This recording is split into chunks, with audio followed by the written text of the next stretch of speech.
আল্লাহ পাক ডেকে বলে, ও ফেরেশতা, না না, আমার বান্দার আমলনামায় 10টা নেকি দেওয়া লাগবে না, 20টা নেকি দেওয়া লাগবে না, 100 নেকি দেওয়া লাগবে না, আমার বান্দার আমলনামায় 1000 নেকি দেওয়া লাগবে না, আমার বান্দার আমলনামায় লক্ষ কোটি নেকি দেওয়ার প্রয়োজন নাই। বান্দার আমলনামার মধ্যে যেই জুমলাটা সে জবান দিয়া বের করে দিল, ওই পুরা জুমলাটাই লেখে আমলনামায় উঠায়া দাও। ফেরেশতা বড় অবাক হয়ে গেল, কেন কেন নেকি দেওয়া লাগবে না? আল্লাহ বলে, ফেরেশতা, হাসরের ময়দানে আমার বান্দা যখন বাম হাতের মধ্যে আমলনামা পাবে, জাহান্নাম কনফার্ম হয়ে যাবে, বান্দা জান্নাতে যেতে পারবে না। একটা বান্দারে যদি আমি রব জাহান্নামের মধ্যে দেই, আমার বিন্দু মাত্র পরিমাণ লাভ নেই। একটা বান্দারে যদি জান্নাতে দেই আমি আল্লাহর বিন্দু মাত্র পরিমাণ লস হবে না। বান্দা যখন জাহান্নামের দিকে যাবে, আমি আল্লাহ বলবো, বান্দা দাঁড়াও, জাহান্নামে যাওয়ার আগে একটু আমলনামাটা আমার হাতের মধ্যে দাও। আল্লাহ পাক বলে, ফেরেশতা, আমি ওদিন আমলনামায় ঘেটে ঘেটে ঘেটে ঘেটে বান্দারে দেখবো কোনো একটা আমলের কারণে জান্নাতে নেওয়া যায় কিনা। ওদিন আমি দেখবো কোন একটা মাহফিলের মধ্যে গিয়া বান্দা মন থেকে পড়ে নিল, ইয়া রাব্বি লাকাল হামদু কামা ইয়ামবাগি লিজালালি ওয়াজহিক ওয়া আযীমি সুলতানিক। এই জুমলাটা বান্দা তার জবান দিয়া বের করে দিল। আমি বলবো, বান্দা তুই আমারে বড় বানাইলা, আজকে জাহান্নামের মধ্যে যেতে পারো না, তোর জন্য জান্নাত রেডি, যা জাহান্নাম থেকে নামটা কাইটা আমি আল্লাহর জান্নাতে তোরে ঢুকায়া দিলাম। আতিনা ফি দারে দুনিয়া না হাসান, আতিনা ফি দারে উকবা না হাসান, ইয়া গিয়াসাল মুস্তাগীসি নাহদিনা লফদিকার বিল উলুমে ওয়াল গিনা। হর গোরি দে নেকো তু তৈয়ার হ্যায়, না মাঙ্গে উস্তো তু বেজারো হায়। আল্লাহ পাক বলেন, কত নিয়ামত আমি আল্লাহ তোরে মায়া করে দুনিয়ায় দিলাম, জীবনেও কোনো বান্দা এটা গণনা করে শেষ করতে পারবে না। ওই আবেরটা চোখের পানি ফেলে রবের দরবারে আবদার জানায়, আল্লাহ গো, দুনিয়াতে এমন কোন নিয়ামত নাই যেই নিয়ামত গুলো তুমি আমার দাও নাই, কিন্তু এই নিয়ামতের প্রশংসা কোন বাক্যটা দিয়ে আদায় করলে পরিপূর্ণ হবে আমার জানা নাই। চোখের পানি ফালায়া ফালায়া রবের দরবারে আবদার জানায়।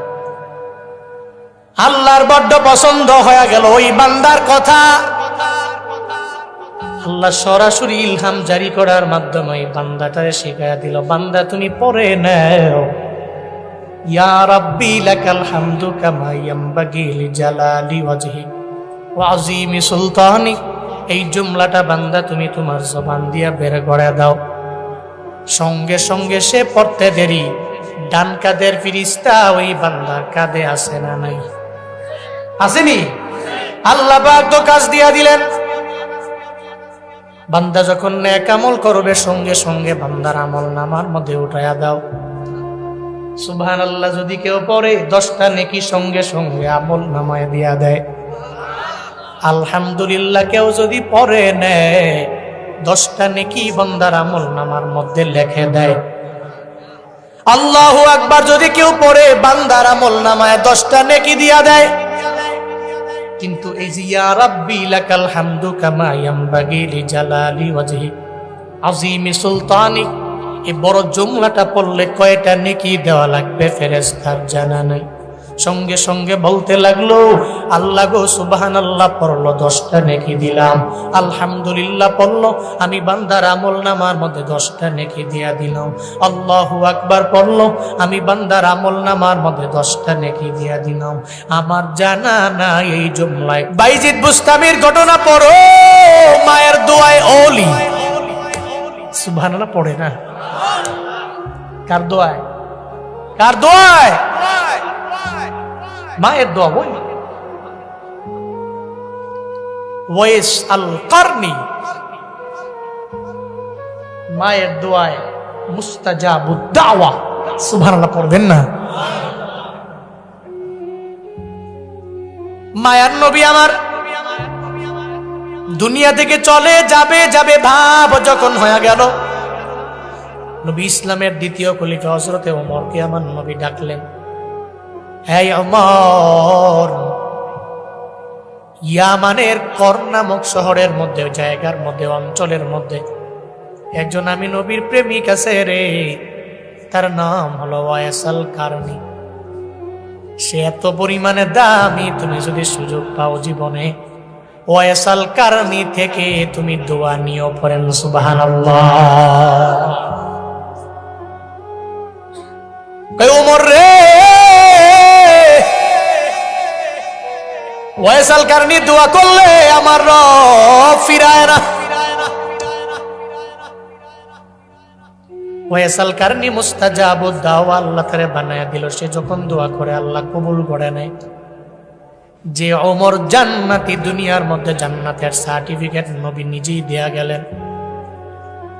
মায়ার নবী বলেন, আবু বকর ফিল জান্নাহ, উমর ফিল জান্নাহ, উসমান ফিল জান্নাহ, আলী ফিল জান্নাহ। এরা সব জান্নাতি, আমার মায়ার নবী সার্টিফিকেট দিয়া গেলেন। এর উপরে ওমর রে আমার নবী জানায়া দেয়, ওমর রে যদি ইয়ামেনের ওয়াইসাল কারনি রে পাও, ওনারে আমার জুব্বাটা দিবা আর তার কাছ থেকে দোয়া নিবা। পড়েন সুবহানাল্লাহ। আব্দুর রহমান সুদাইসি কাবা শরীফের এক বড় ইমাম, 39 বছর পর্যন্ত একটানা কাবার মধ্যে নামাজ পড়ায়। কণ্ঠে এত পরিমাণে মায়া, আল্লাহ যার কণ্ঠের মধ্যে এত পরিমাণে মায়া দিয়া ভরপুর বানায়া দিলেন। বাইতুল্লাহর সব ইমামের তিলাওয়াত বড় মধুর, তবে ওনার মতো না। জিজ্ঞেস করা হলো, এত বছর একটানা বাইতুল্লাহর ইমাম কেমনে হয়ে গেলেন? ওই আমার ইলমের পাওয়ারে না, আমার হিলমের পাওয়ারে না, আমার আমলের পাওয়ারে না, আমার মায়ের দোয়া। আল্লাহ পাক আমারে কাবার বড় ইমাম বানায়া দিয়েছে। কার দোয়া? অবাক হয়ে গেলেন, বলেন না কেমনে কাবার বড় ইমাম হয়ে গেলেন? ছোটবেলায় আমি উমরা করার জন্য আমার মায়ের সাথে আমি যখন বাইতুল্লাহর মধ্যে আসলাম, তখন আমার মাত্র 6 বছর। জুড়ে বলেন কয় বছর? 6 বছর বয়সে আমি মায়ের সাথে উমরা করার জন্য চলে আসলাম। আমি ছোট মানুষ, বাইতুল্লাহর কালো গিলাপ ধইরা সুন্দর করে আর পবিত্রতা বজায় রাখতে পারবো না বলে মা আমারে ধমক দিয়া নিয়া মাথা ফের এক সাইডের মধ্যে আমারে দাঁড় করায়া দেয়। মা একা একা ঘুরে ঘুরে তাওয়াফ করে 2টা চক্কর দেওয়ার পরে সন্তান ওই জায়গায় আছে না নাই দেখার জন্য যখন মা যায়, যা দেখে রে আব্দুর রহমান ওই জায়গায় নাই। যায়া দেখে বাইতুল্লাহর কালো গিলাপ ধরে আব্দুর রহমান একা একা একা একা তাওয়াফ করে। ধমক দিয়া তাড়াইয়া দিল আর বলল, যাও, বাইতুল্লাহর কালো গিলাপের পবিত্রতা বজায় রাখতে পারবা না। ধমক দিয়ে নিয়ে মাথা ফের এক সাইডের মধ্যে আবার দাঁড় করাইয়া রাখলো। আবার 2টা চক্কর দেওয়ার পরে সন্তানটা আগে জায়গায় আছে না নাই যখন জানার জন্য যায়, যায়া দেখে রে আব্দুর রহমান ওই জায়গার মধ্যে নয়, বরং সে আবার কালো গিলাপ ধইরা ধইরা ধইরা ধইরা তাওয়াফ করে। মা যা বলে, ও সন্তান আমার, তোমারে বারবার মাথা ফের এক সাইডে দাঁড় করে রাখলাম কেন? তুমি বাইতুল্লাহর প্রেমে মগ্ন হয়ে গেল। আব্দুর রহমান জানায়া দেয়, ও মা আমার, দুনিয়াতে আমি কত ঘর দেখেছি, কোন ঘরের প্রতি বিন্দু মাত্র পরিমাণ এত মায়ার মধ্যে আমি পড়ি নাই, কোন ঘর আমার এত ভালো লাগে নাই। কিন্তু বাইতুল্লাহর কালো গিলাপ যখন আমি ধরলাম, এর মায়ার মধ্যে আমি পড়ে গেলাম, এর প্রেমের মধ্যে আমি পড়ে গেলাম। বানিয়া চোখের মুসলমানেরা, দুনিয়ার সব ঘর তো দেখলেন, কিন্তু বাইতুল্লাহ দেখার সুযোগ হয় নাই। এখানে অনেকে আছে, হুজুর দোয়া কইরেন আল্লাহ যাতে আমারে মক্কায় মদিনায় লয়া যায়। আমিও দোয়া করি আল্লাহ জীবনে একবার হলেও আপনাদের সবাইকে ওই বাইতুল্লাহর কালো গিলাপ দইরা তাওয়াফ করার মতো তৌফিক দান করেন, পড়েন আমিন। কোন সময় চলার পথে একটা মাখলুক অহংকার করতে পারে, কারণ মাখলুক তো আল্লাহ ছাড়া কিছু করতে পারে